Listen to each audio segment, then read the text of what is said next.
Hello students, मी अक्षता तुमची educator तुम्हा सर्वांचं ग्लोबल ऑनलाईन प्लॅटफॉर्मवरती मनापासून स्वागत करते. सो फ्रेंड्स, ग्लोबल ऑनलाईन प्लॅटफॉर्मने कंप्लीट कोर्स लॉन्च केलेला आहे फॉर अपकमिंग सीटेट परीक्षा 2023साठी आणि यामध्ये आपण संपूर्ण सिलेबस पाहणार आहोत सीटेट परीक्षेचा. यासोबतच आपण एक प्रिव्हियस इयर क्वेश्चन पेपरची सिरीज लॉन्च केलेली आहे, ज्यामध्ये आपण आजच्या लेक्चरमध्ये 12 जानेवारी 2022चा ऑनलाईन कंडक्टेड शिफ्ट 2 मधला क्वेश्चन पेपर डिस्कस करणार आहोत. यासोबतच पेपर जो आहे तो इंग्लिश आणि हिंदी मीडियममध्ये येतो, पण आपण या पेपरचं संपूर्ण मराठी विश्लेषण पाहणार आहोत.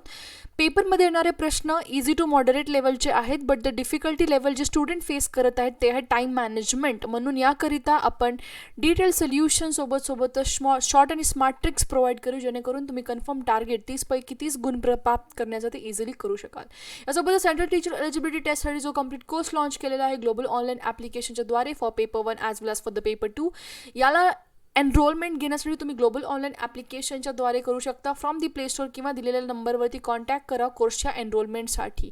ग्लोबल ऑनलाईन ॲप्लिकेशन प्ले स्टोरवरती अवेलेबल आहे, तिथून तुम्ही ॲप्लिकेशनला इन्स्टॉल करा, ओपन करा. अशा पद्धतीचा UI दिसेल. यामध्ये खालच्या बाजूला स्टोर नावाचा आयकन आहे, त्यावर तुम्हाला क्लिक करायचं. क्लिक केल्यावरती माय कोर्सेस पेजमध्ये सर्च टॅबमध्ये तुम्हाला सीटेट असं टाईप करायचं आहे. खालच्या बाजूला course along with the fees display होऊन जाईल. तुम्ही फ्री व्हिडिओज पण तिथून ॲक्सेस करू शकता. कालच्या लेक्चरमध्ये आपण ऑलरेडी अर्धा पेपर जो डिस्कस केलेला आहे. आजच्या लेक्चरमध्ये आपण लेफ्ट आउट पेपर डिस्कस करणार आहोत. यामध्ये फर्स्ट क्वेश्चन आहे, in a quadrilateral ABCD side AB is equal to AD and side DC is equal to BC. तर खालच्यापैकी कोणता ऑप्शन जो आहे तो ट्रू आहे क्वाड्रिलॅटरलसाठी बोललेला आहे. ठीक आहे, एक लक्षात घ्या, एक क्वाड्रिलॅटरल, या क्वाड्रिलॅटरल ABCD मध्ये तुम्हाला साइड जो दिलेला आहे इक्वल, दॅट इज, आधी आपण प्रॉपर हे डायग्राम काढून घेऊ क्वाड्रिलॅटरलची. ह्यामध्ये समजा हे ABCD हे क्वाड्रिलॅटरल आहे. यामध्ये जी साईड AB आहे ते साईड ADच्या बरोबर आहे आणि साईड DC जो आहे तो साईड BCच्या बरोबर आहे. तर अशा टाईप ऑफ क्वाड्रिलॅटरलला आपण बोलतो काईट. ठीक आहे, काईट. काईटमध्ये काय असतं, बेसिकली जे साईड्स असतात हे इक्वल असतात. दॅट इज, समजा हे दोन साईड्स आणि हे दोन साईड्स. तर यामध्ये जे डायगोनल्स असणार आहेत तुमचे डायगोनल्स, ते बायसेक्ट करतात का इच अदर हे विचारले. Diagonal bisect each other at 90 degree विचारले, दर परपेंडिक्युलर टू इच अदर विचारलेला आहे का डायगोनल जर perpendicular to each other and are equal. यामधला जो करेक्ट आन्सर आहे that is option number C. एक लक्षात घ्या, जे डायगोनल्स आहेत ते परपेंडिक्युलर असतात, बट ते एकमेकांना बायसेक्ट करत नाहीत. ठीक आहे, म्हणून डायगोनल जर परपेंडिक्युलर टू इच अदर हे करेक्ट ऑप्शन आहे. बायसेक्ट पण चुकीचं आहे, बायसेक्ट इथे परत आलेलं आहे. Perpendicular to each other and equal नसतात, म्हणून हे पण ऑप्शन चुकीचा. म्हणून करेक्ट आन्सर आहे option number C. Next question बघा, out of a pair of complementary angles one is the 2/3 of the other, what is the supplement of the smaller angle, हा question आहे. ठीक आहे, तर या क्वेश्चनमध्ये ऑप्शन्स दिलेले आहेत तुम्हाला 126 degree, 135 degree, 144 degree and 153 degree. ठीक आहे, कन्सिडर करा जो कॉम्प्लिमेंटरी अँगलचा पेअर आहे त्यातला एक अँगल आहे X आणि दुसरा आहे त्याचा 2/3 म्हणजे काय घेणार, 2/3 ऑफ X घेणार आहोत. म्हणजे एक अँगल X पकडा, दुसरा काय 2/3 आहे, म्हणून 2x/3 हा दुसरा अँगल झाला. ठीक आहे, कॉम्प्लिमेंटरीची सम आपल्याला माहिती आहे, X एक आहे, दुसरा आहे 2x + 3, याची सम किती येणार आहे 90 डिग्री. ठीक आहे, तर ह्याच्या खाली काही नाही आहे, म्हणजे डिनॉमिनेटरमध्ये 1 कन्सिडर करू शकतो. डिनॉमिनेटरला सारखं करण्यासाठी मी इथे 3नी मल्टिप्लाय केला, म्हणजे 3x + 2x/3 is equal to 90 येणार आहे. ओके, यासोबतच 5x is equal to 90 into 3, that is 5x is equal to 270. एक्सची व्हॅल्यू काय येणार आहे तुमची 270 डिवायडेड बाय 5, म्हणजेच 5 5 = 25, 5 4 = 20, 54 डिग्री तुमची एक्सची व्हॅल्यू आलेली आहे. तर तुम्हाला विचारलेलं आहे खालील what is the supplement of the smaller angle. Supplement of the smaller angle कसं शोधणार आपण, आता आपल्याला भेटली एक्सची व्हॅल्यू इथे 54 डिग्री. ओके, तर यामध्ये सप्लिमेंट 90 - 54 बरोबर, that is equal to 36 degree. हा छोटा अँगल आपल्याला काय भेटलेला आहे इथे 36 डिग्री. तर छोट्या अँगलचं तुम्हाला काय विचारलं, सप्लिमेंट विचारलेलं आहे, म्हणजे 180 डिग्री मायनस 36 डिग्री. आन्सर येणार आहे तुमचं 144 डिग्री. सो करेक्ट आन्सर जे आहे option number C. Next question बघा, which of the following letters have rotational symmetry but not the linear symmetry, हा क्वेश्चन बनतोय. यामध्ये लक्षात घ्या, जे M आहे NO X यामध्ये एनला जी आहे लिनियर सिमेट्री आहे, सिमिलरली ओला पण आहे आणि एक्सला पण आहे, बट एन जो आहे त्याला लिनियर सिमेट्री नाही, त्याला रोटेशनल सिमेट्री आहे, म्हणून करेक्ट आन्सर आहे option number B. Next question बघा, ABCD is a triangle, ABC is a triangle in which angle C is equal to 70 degree. If the point P is on the side BC such that AP is equal to AC and angle BAP is equal to 30 degree, then angle B is equal to what? हा question विचारलाय. आधी question व्यवस्थित समजून घेऊयात. आपल्याकडे triangle आहे, ठीक आहे. हा ट्रायंगल झाला तुमचा A, B आणि C. ABC मध्ये तुम्हाला C अँगल दिलेला आहे 70 डिग्रीचा. सोबत सोबत दुसरं काय दिलेलं, एक पॉईंट P आहे तुमच्या BC वरती. अशा पद्धतीचा तो पॉईंट आहे जेणेकरून जो तुमची साईड AP आहे, साईड AP ती साईड ACच्या बरोबर आहे. तर हीच एक लक्षात घ्या, जेव्हा ही बाजू आणि ही बाजू सारखी आहे तर हा अँगल 70 असेल तर हा पण अँगल तुमचा किती येणार आहे, 70 डिग्रीचा येणार आहे, ठीक आहे. यासोबतच तुम्हाला येस दुसरी गोष्ट काय दिलेली आहे त्यांनी, अँगल BAP दिलेला आहे. अँगल BAP किती दिलेला आहे, 30 डिग्रीचा. हा झाला 30 डिग्रीचा अँगल, ठीक आहे. तर हा एक्स प्लस, समजा मी ह्याला एक्स पकडते किंवा एम पकडते, ठीक आहे, एम, आणि हा झाला 30 डिग्रीचा आणि हा 70 डिग्रीचा. तर मी एक्सटिरियर अँगलचा इथे जो आपला रूल आहे तो लावू शकते. म्हणजे काय, समजा हा अँगल A आहे, हा अँगल B आहे आणि हा अँगल M आहे.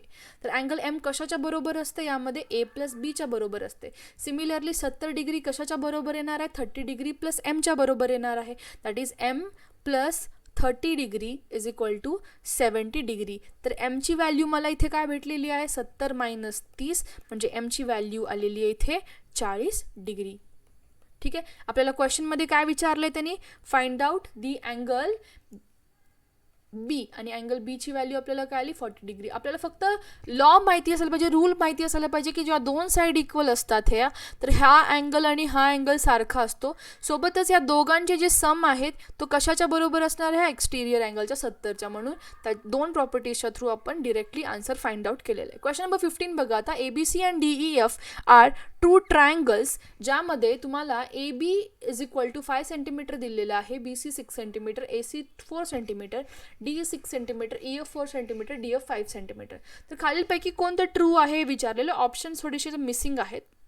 ऑप्शन नंबर 1 होता triangle ABC is concurrent to triangle EDF. Option second triangle ABC is concurrent to triangle DEF. Option third घ्या यात, triangle ABC is concurrent to triangle DFE. and last option होता fourth, triangle ABC is congruent with triangle FDE. तर यामध्ये आधी आपण triangle draw करून घेऊयात. लक्षात घ्या कसं ड्रॉ करायचं आपल्याला. एक ट्रायंगल आहे ABC, तुम्हाला साईड जी दिलेली आहे AB किती दिलेली आहे, 5 सेंटीमीटर, साईड BC दिलेली आहे 6 सेंटीमीटर आणि साईड AC दिलेली आहे 4 सेंटीमीटर. आणि दुसरा जो ट्रायंगल दिलेला आहे यामध्ये that is triangle DEF. DEF मध्ये ही बाजू जी आहे DF ची 5 सेंटीमीटर दिलेली आहे, साईड ऑफ EF दिलेली आहे तुमची 4 सेंटीमीटर आणि साईड DE दिलेली आहे 6 सेंटीमीटर. तर यामध्ये लक्षात घ्या आपण कुठून कुठे चाललोय, ठीक आहे. आपण जर पाहिलं यामध्ये BA, ओके, A पासनं B कडे आलो तर 5 सेंटीमीटर, B पासनं C कडे गेलो तर 6 सेंटीमीटर. म्हणजे यामध्ये ट्रायंगल ABC कसं घेते मी बघा, A पासनं B कडे, B पासनं C कडे. सिमिलरली इथे 5 सेंटीमीटर कुठे दिसतोय तुम्हाला, DF मध्ये, आणि लगेच 6 सेंटीमीटर त्याला कनेक्टेड कुठं आहे, FDE. F पासून D पर्यंत 5 सेंटीमीटर, D पासून E कडे किती 6 सेंटीमीटर. तर मी ह्याला काय घेणार आहे, ट्रायंगल FDE. म्हणजे करेक्ट आन्सर आहे that is option number and triangle ABC आणि ट्रायंगल FDE. म्हणजे फोर्थ ऑप्शन इथे करेक्ट असणार. क्वेश्चन नंबर 16 बघा, the base of the corresponding altitude of a triangle are in the ratio 5:3. तुम्हाला शोधायला काय सांगितलं आहे, एरिया दिलेला आहे 120 सेंटीमीटर स्क्वेअर, तर अल्टिट्यूड शोधायला सांगितलं आहे, ठीक आहे. ट्रायंगल काढून घेऊयात आधी आपण एक ट्रायंगल. ह्या ट्रायंगलमध्ये तुम्हाला अल्टिट्यूड शोधायला सांगितलं. अल्टिट्यूड म्हणजे काय असते, हे हाईट, ठीक आहे. तर यामध्ये हा झाला तुमचा बेस आणि हाईट बेस आणि करस्पॉन्डिंग हाईट म्हणजेच अल्टिट्यूड रेशोमध्ये दिलेला आहे. हाईट काय दिलेला आहे, आधी बेस दिलेला आहे 5x, हाईट दिलेला आहे 3x. तर बेस इज टू हाईट दिलेलं आहे तुम्हाला 5:3. मी ह्याला 5x आणि ह्याला 3x घेऊ शकते बेसला आणि हाईटला. तर आपल्याला माहिती आहे एरिया काय असतो. एरियाचा फॉर्म्युला आहे area of triangle is equal to half of base into height. That is equal to half of base दिलेला आहे 5x, हाईट दिलेला आहे 3x. ह्याची व्हॅल्यू होईल 120. ह्याची व्हॅल्यू काय आलेली आहे 120. म्हणजेच एरिया दिलेला आहे तुम्हाला 120. ओके, 120 तुम्हाला एरिया दिलेला आहे. ठीक आहे, करा कॅल्क्युलेशन आता पुढे. 120 इज इक्वल टू 15 बरोबर. 5×3 = 15x² अपॉन 2. ओके, तर ह्याची एक्स स्क्वेअरची जी तुमची व्हॅल्यू होईल दॅट विल बी 120 गुणिले 2 भागिले 15 बरोबर. 15×8 x² व्हॅल्यू आली 16, एक्सची व्हॅल्यू येईल 4. तुम्हाला विचारले काय ॲल्टिट्यूड शोधायला सांगितलं आहे. बेस काय आहे 5x, ॲल्टिट्यूड हाईट काय आहे 3x, एक्सची व्हॅल्यू आपल्या समोर आलेली आहे 4, म्हणजे 3×4 = 12 सेंटीमीटर तुमचं आन्सर येणार आहे. Correct option number B. The area of a trapezium is 2275 cm² and the distance between its parallel side is given 5:8 रेशोमध्ये दिलेलं आहे. Longer side among the parallel side शोधायची आहे तुम्हाला. म्हणजे काय हा आहे ट्रेपेझियम. ट्रेपेझियममध्ये जे 2 बाजू असतात त्या पॅरलल असतात, बट यामध्ये एक साईड जी बाजू जी असते ती लॉंगर असते. समजा हा बाजू आहे AB, तो लॉंगर आहे आणि ही साईड आहे CD. ठीक आहे, समजा हे आहे A आणि हे आहे B. ओके, जी B बाजू आहे ती लॉंगर आहे. तर ह्याला तुम्हाला रेशो दिलेला आहे A आणि Bचा. किती दिलेला आहे 5:8. तर Aला मी घेईल 5x आणि Bला घेईल मी 8x. हाईट तुम्हाला दिलेली आहे 35 बरोबर. नाही, काहीतरी चुकत आहे. येस, पॅरलल साईड्समधलं डिस्टन्स दिलेला आहे. ॲक्च्युली इथे काहीतरी चुकलेलं आहे. Distance between the parallel sides दिलेला आहे. इथं प्लीज इन्सर्ट करा 35 सेंटीमीटर. तो डिस्टन्स आहे पॅरलल साईडमधला जो की हा, तो किती दिलेला आहे तुम्हाला 35 सेंटीमीटर. प्रश्नामध्ये प्लीज हे ॲड करा. ओके, हे मिसिंग आहे डेटा. तर यामध्ये तुम्ही एरिया तुम्हाला दिलेला आहे. किती आहे एरिया ऑफ ट्रेपेझियम 2275. एरियासाठी फॉर्म्युला काय आहे. Area is equal to half of A plus B into height. आपल्याला A माहिती आहे, B माहिती आहे, हाईट आहे, एरियासुद्धा माहिती आहे 2275. यामध्ये half of 5x plus 8x into height दिलेली आहे 35 बरोबर. So this will give me 13x बरोबर. 13x गुणिले 35 भागिले 2 इज इक्वल टू 2275. तर एक्सची व्हॅल्यू तुमची येणार आहे 2275 गुणिले 2 भागिले 13 गुणिले 35. कॅल्क्युलेशन करा. यामध्ये तुमचं आन्सर येईल 10. किती 10. एक्सची व्हॅल्यू आली तुम्हाला 10. शोधायला काय सांगितली आहे लॉंगर साईड शोधायला सांगितली पॅरलल साईड्सपैकी. लॉंगर साईड कोणती आहे B. B म्हणजे काय आहे 8x. एक्सची किंमत तुम्हाला माहिती झालेली आहे 10. म्हणजे तुमचा आन्सर काय येणार इथे 80 सेंटीमीटर. म्हणजे करेक्ट आन्सर आहे option number C. Next question बघा. तर the capacity of a cylinder tank is 1760/7. If the depth is 3.2 metre then what is the perimeter of the base. Cylinder काढून घेऊयात आपण पटकन. यामध्ये तुम्हाला जी डेप्थ दिलेली आहे सिलेंडरची ती किती दिलेली आहे 3.2. समजा ही डेप्थ आहे 3.2 मीटर. ठीक आहे, यामध्ये तुम्हाला कॅपॅसिटी म्हणजेच व्हॉल्यूम. कॅपॅसिटी म्हणजे काय व्हॉल्यूम दिलेलं आहे 1760/7. सो व्हॉल्यूम दिलेला आहे प्रश्नामध्ये 1760/7. व्हॉल्यूमचा आपल्याला फॉर्म्युला माहिती आहे πr²h. व्हॉल्यूमच्या जागी टाकू आपण 1760/7 इज इक्वल टू पायची व्हॅल्यू 22/7. रेडियस आपल्याकडे नाही आहे, r² जशाला तसं ठेवा. हाईट इथे तुम्हाला दिलेली आहे 3.2 बरोबर. डेप्थ म्हणजेच हाईट. यामध्ये 7 दोन्ही साईडचा कटला. इथे r² is equal to 1760/22 into 3.2 येईल. ओके, कॅल्क्युलेशन जर केला तर तुमची r²ची जी व्हॅल्यू येणार आहे ती येणार आहे 25. तर rची व्हॅल्यू येईल 5. ठीक आहे, रेडियस भेटला. आता आपल्याला शोधायचं काय पेरिमीटर. बेसचा पेरिमीटरसाठी फॉर्म्युला काय. बेस काय सर्क्युलर आहे, तर पेरिमीटरसाठी फॉर्म्युला काय आहे यामध्ये 2πr. ओके, 2ची पायची किंमत 22/7 आणि आरची किंमत आपल्याला भेटलेली आहे 5. कॅल्क्युलेशन करा, तुम्हाला इथे भेटेल 220/7 बरोबर मीटर. म्हणजे ऑप्शन नंबर डी तुमचं इथे करेक्ट आन्सर येणार आहे. Got it. नेक्स्ट क्वेश्चन बघा आता. Box contains ball bearing number 33 to 34, 35, 36, 37 up to 59. One number on one ball, म्हणजे एका नंबर बॉलवरती एक नंबर आहे, एका बॉलवरती एक नंबर आहे. तर असे किती नंबर आहेत? 33 पासनं ते 59 पर्यंत. Okay. Ball is drawn at a random. आपण रँडमली बॉल आपण जे बॉक्सपासून एक काढायला लागलो, तर प्रोबॅबिलिटी काय आहे अशा बॉल्सची जेणेकरून आपल्याला प्राईम नंबर भेटणार आहे. तर यामध्ये तुम्हाला प्राईम नंबरची कॉन्सेप्ट समजणं गरजेची आहे. म्हणजे काय, 33 पासनं ते 59 पर्यंत किती प्राईम नंबर्स आहेत हे माहिती असायला पाहिजे.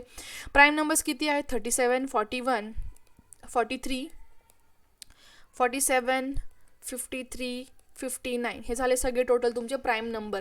ठीक आहे, हे झाले टोटल प्राईम नंबर. 33 पासून ते 59 पर्यंत किती झाले? 1 2 3 4 5 6 टोटल प्राईम नंबर्स आहेत 6. ठीक आहे. टोटल नंबर किती आहे त्यामध्ये? टोटल नंबर किती म्हणजे 33 पासनं ते 59 पर्यंत टोटल नंबर कसे कॅल्क्युलेट करतो? 59 मायनस 33च्या आधीचा एक नंबर घ्यायचा 32. ठीक आहे, ह्याच्यावरून तुम्हाला टोटल नंबर भेटतात, that is 27. Probability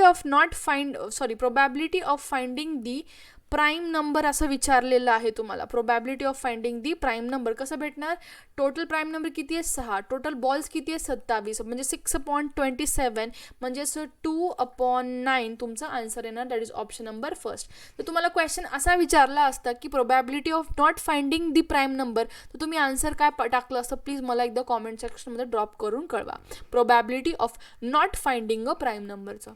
next question घ्या आता. If XYZ are the median, mode and range respectively, तर तुम्हाला या प्रश्नामध्ये आन्सर सांगायचं आहे, दॅट इज दिलेल्या नंबर्समध्ये तुम्हाला आधी मीडियन, मोड आणि रेंज शोधायचं आहे. XYZची व्हॅल्यू. XYZची व्हॅल्यू शोधल्यानंतर तुम्हाला शोधायचं आहे, दॅट इज ते दिलेल्या क्वेश्चनमध्ये या पर्टिक्युलर ह्याची value, that is 4x plus y minus झेडची. आधी आपण काय करू? XYZची व्हॅल्यू शोधू. दिलेल्या नंबरला असेंडिंग ऑर्डरमध्ये मी लिहित आहे 2, मग येत आहे 3, मग 5, 7, 11, 16, मग नंबर आहे 20, 23 2 वेळेस आहे बरोबर, आणि मग 29. तर यामध्ये मेडियन कसं शोधतो आपण? मेडियन म्हणजे काय आहे प्रश्नामध्ये? एक्स कशा शोधणार आहोत आपण? मेडियन म्हणजे मधले कोणते नंबर आहेत? मध्ये 2 नंबर येत आहेत, 11 आणि 16. 11 प्लस 16 भागिले 2 म्हणजे 27/2 ह्याची व्हॅल्यू येईल 13.5. वाय म्हणजे काय आहे? मोड. मोड म्हणजे काय असतो? जो नंबर जास्त वेळेस आला आहे, 23 2 वेळेस आला म्हणजे तुमचा मोड इथे काय? 23. रेंज आपण कसा शोधतो? रेंज म्हणजे काय? इथे झेड. रेंज म्हणजे काय असतं? मोठा नंबर मायनस छोटा नंबर. इथे मोठा नंबर आहे 29 मायनस 2 करा, तुम्हाला इथे भेटेल 27. ठीक आहे. आपल्याकडे आता एक्स, वाय आणि झेडची व्हॅल्यू आली, या ठिकाणी आपल्याला टाकायचं आहे 4 इंटू एक्सची किंमत काय आलेली आहे? 13.5 बरोबर. 13.5 प्लस वायची किंमत किती आलेली आहे? वायची किंमत आली आपल्याकडे 23 मायनस यामध्ये याची किंमत आली 27. कॅल्क्युलेशन केल्यावरती तुम्हाला भेटेल हे 54 प्लस 23 मायनस 27 म्हणजेच बरोबर हे 77 मायनस 27 जे की इज इक्वल टू 50. म्हणजे करेक्ट आन्सर काय झालं तुमचं?